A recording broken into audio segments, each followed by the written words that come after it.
c'est une campagne éco-citoyenne qui est coportée par 3 associations du coup, le Blanc Zèbre, Pique-Pique Environnement et ça commence par moi. L'idée en fait c'est d'essayer de montrer aux citoyens comment est-ce qu'ils peuvent s'engager à la fois individuellement et collectivement. Donc on a 6 thématiques sur une année. Donc ça commence avec l'énergie pendant 2 mois, on enchaîne là avec la biodiversité en ce moment, alimentation, mobilité, consommation et on finit par citoyenneté, solidarité. Donc je ne sais pas si je veux détailler un peu. Alors concrètement par exemple si on prend la thématique de l'alimentation, qu'est-ce que vous faites dans ce domaine-là? Alors du coup, sur une thématique, en fait, toutes les semaines, on va mettre en valeur un geste ou une action que chaque citoyen peut faire pour devenir éco-acteur sur la thématique. Et associé à ce geste, on va mettre en valeur une structure qui peut être une association ou une entreprise issue de l'ESS par exemple, qui est particulièrement remarquable sur cette thématique-là. L'idée c'était de ne pas avoir une campagne purement réseaux sociaux où c'est l'individu et son écran. Parce qu'une des dimensions de la transition, c'est aussi de remettre un maximum de collectif et de discussion et de convivialité dans nos manières de vivre ensemble. Et du coup, en fait, avoir cette dualité entre le geste individuel et puis la structure qu'on met en valeur qui est une source de collectif, et ben, ça permet de faire ce lien-là et éventuellement de donner les outils et l'envie aux citoyens d'aller s'engager auprès de ces structures-là, par exemple. Comment ça fonctionne le collectif? Comment vous mettez du lien vous, entre les associations? Parce que c'est ça finalement votre travail. Bah, du coup, la priorité c'est vraiment essayer de réunir différentes initiatives. Donc, ça peut être sur des événements. Donc, une table ronde pour essayer de réfléchir ensemble sur, là la dernière c'était comment repenser ensemble la biodiversité pour mieux la préserver. Ça peut être des événements un peu différents, du type animation. Là on va essayer d'organiser un événement au restaurant oratoire sur le gaspillage alimentaire avec plein d'acteurs qui seront là pour proposer ce qu'ils font. Comme ça on espère que du coup ça va créer du lien. On essaie de toujours essayer d'avoir une partie un peu conviviale aussi. Par exemple si on fait une projection, on va essayer d'avoir un petit verre après derrière pour pouvoir vraiment discuter avec les personnes et donner vraiment l'opportunité à chaque association d'être là, de présenter son projet et du coup d'essayer de faire en sorte que ces projets prennent de l'ampleur et gagnent en visibilité. Tout ça, ça crée du lien, ça crée des envies, ça fait progresser un peu les idées et du coup, voilà, on espère que ça apporte un peu une pierre à l'édifice. Et tu parlais du fait qu'il y a un échange d'idées. Est-ce que les idées fusent uniquement du côté des assos ou est-ce que les gens qui participent arrivent avec cette envie, cet enthousiasme et leurs idées? Est-ce qu'ils en proposent? Alors oui, bah du coup c'est marrant, dans les réactions après les conférences, j'ai même l'impression qu'il y a eu pas tant de questions. Souvent les gens ils ont une question mais ils ont aussi un truc à ajouter, mais tiens on n'a pas parlé par exemple de l'impact de la viande ou je sais pas quoi ou blablabla, et donc ils apportent leurs connaissances et ce qui leur tient à cœur. Je vais y arriver. Donc ça c'est assez intéressant, et sur les réseaux aussi j'ai souvent des messages que je reçois par mail ou par la page Facebook de gens qui me proposent des trucs de tiens ici on obligeait tout le monde à manger des fruits et légumes de saison, des trucs comme ça quoi. Donc je pense que les gens ont beaucoup envie de proposer, c'est facilité par les réseaux sociaux, même si du coup ça a un côté un peu négatif entre guillemets parce qu'on n'a pas la possibilité d'échanger vraiment, alors que pour le coup à ces événements où les gens viennent pour parler et discuter ensuite, ça permet de vraiment mettre en relation des gens. Et ce qui est marrant c'est que parfois à la fin d'un événement les gens viennent nous poser des questions, on présente quelques trucs qu'on connaît, puis à la fin on se rend compte que les gens entre eux vont commencer à parler des initiatives qu'ils connaissent et qu'on peut facilement s'extirper de la conversation, aller voir d'autres gens et que ça a créé une discussion et ça c'est trop cool, ouais, trop cool. Vous sentez qu'il y a des thématiques qui montent plus que d'autres, qui intéressent les gens vraiment? Vous parliez du local par exemple, consommer local. Ouais, alors une association qui existe depuis 1912 comme la LPO, en fait au début c'était vraiment une association qui travaillait qui était perçue comme travaillant sur vraiment un sujet un peu niche. La Ligue de protection des oiseaux. La Ligue de protection des oiseaux. Et en fait la thématique biodiversité aujourd'hui, les gens sont de plus en plus attirés par elle, ils sont très renseignés, très alertes sur ces questions-là, très inquiets aussi par certains aspects de ce qui nous arrive, des rapports des scientifiques sur l'érosion de la biodiversité. Et du coup, voilà, je pense qu'on en est à ce point-là où des thématiques qui étaient perçues comme un peu des trucs de hippie il y a quelques années deviennent vraiment des enjeux politiques et citoyens extrêmement forts. Une autre clé d'entrée qui fédère énormément, c'est l'entrée alimentation en fait, parce que c'est quelque chose d'extrêmement concret sur lesquels on peut agir, nous, citoyens, de manière très forte. Enfin, réduire sa consommation en viande, en fait, ça a un vrai impact. En fait. Du coup, je pense que c'est sur ce qu'on disait sur la convivialité, l'importance de retisser des liens. Quoi de mieux qu'une table bien garnie. Enfin, voilà, donc je trouve que par la thématique alimentation, en fait, ça ouvre un champ assez vaste pour juste repenser la société. En fait. Ouais, après, même au sein d'une même thématique, on voit que en fonction des éco-gestes qu'on va proposer, il y en a qui vont beaucoup plus faire réagir sur les réseaux que d'autres. Et là, par exemple, sur la biodiversité, celui qui a été le plus relayé, c'était jardiner sans pesticides.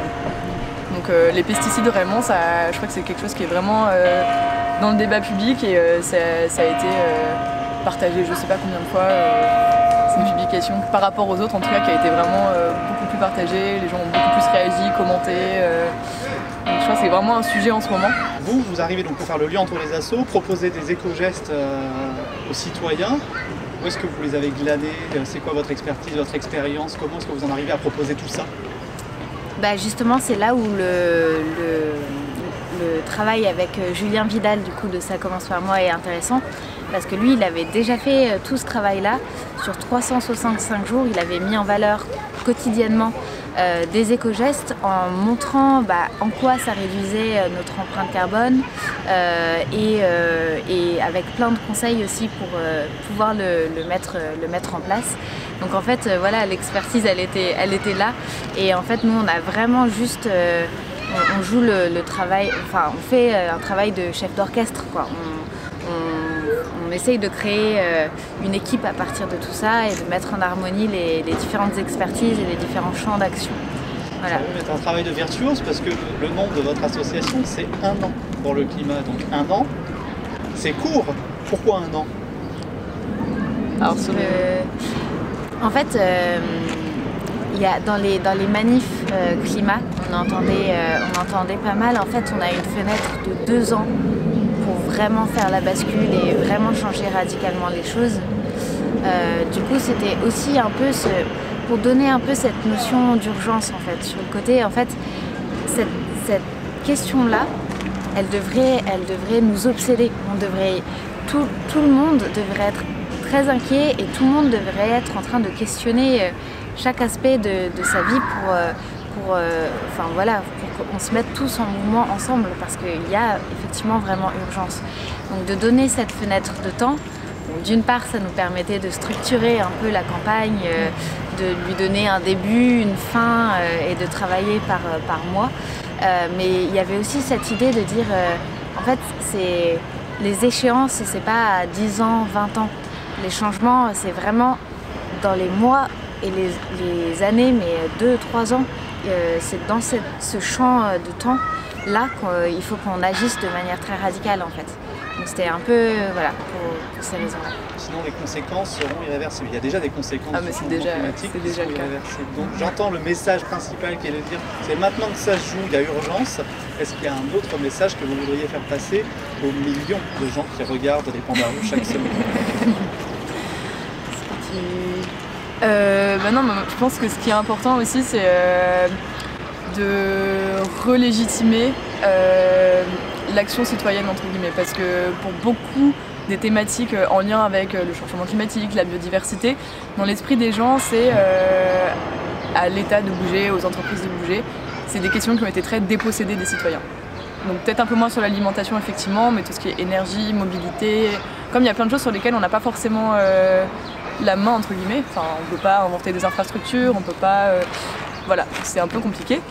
Et du coup, tout ce travail de se dire, si moi, en fait, par ma consommation, par mon mode de vie, et puis aussi par les revendications que je vais porter, si on le fait tous, on a un impact sur ça.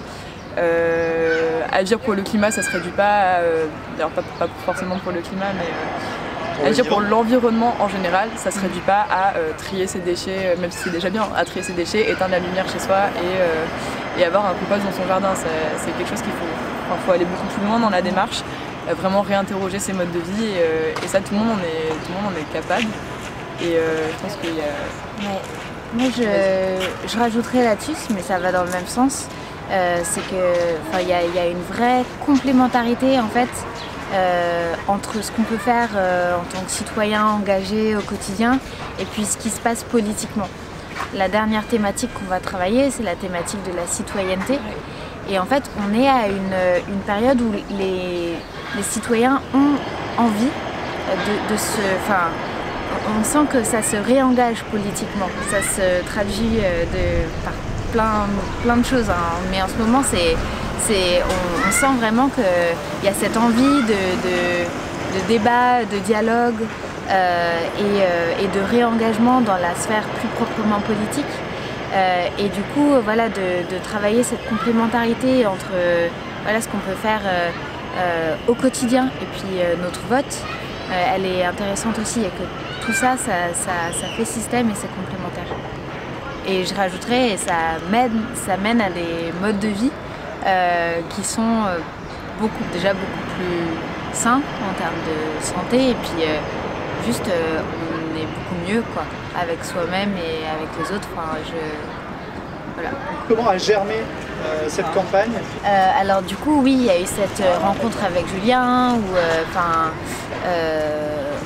on s'est dit qu'il pouvait y avoir une complémentarité entre ce qu'on faisait. Du coup nous, ce travail de lien entre les associations et lui, ce travail vraiment de mise en valeur des gestes citoyens. Et en fait, une autre rencontre a ajouté un partenaire dans l'aventure. Donc Pic Environnement, c'est une super belle asso qui fait de l'éducation populaire au développement durable et qui du coup intervient dans tout type d'espace, de structure et qui a une interaction très directe en fait avec parfois c'est un public passant, donc des gens qui ne sont pas du tout forcément alertes sur ces questions-là et qui travaillent également beaucoup dans les quartiers populaires et du coup en fait sur chaque thématique ils vont pouvoir, on va travailler ensemble pour avoir des événements d'animation et d'éducation populaire autour des enjeux de la thématique. Et surtout, c'est eux qui nous poussent à sortir de Paris, à aller faire des trucs ailleurs, à pas rester dans l'entre-soi, parce que voilà, c'est très vite... c'est un peu le problème de beaucoup d'associations. On retrouve toujours les mêmes personnes à nos événements, toujours le même format d'événements, qui touchent le même type de personnes. Donc de sortir vraiment de ce cercle fermé de bobos parisiens et d'aller faire vraiment une transition adressée à tous, pour tous. Donc ça, c'est très cool de les avoir comme partenaires. Est-ce que vous pouvez résumer un an pour le climat en un tweet? Je peux sortir ma petite feuille? Bien sûr. Alors du coup, un an pour le climat en un tweet, c'est s'engager individuellement et collectivement. Donc il faut rejoindre les citoyens qui agissent déjà pour le climat. Donc un an pour le climat, c'est une thématique tous les 2 mois, de l'information sur les réseaux sociaux, des événements en région parisienne, des vidéos et plein d'autres choses.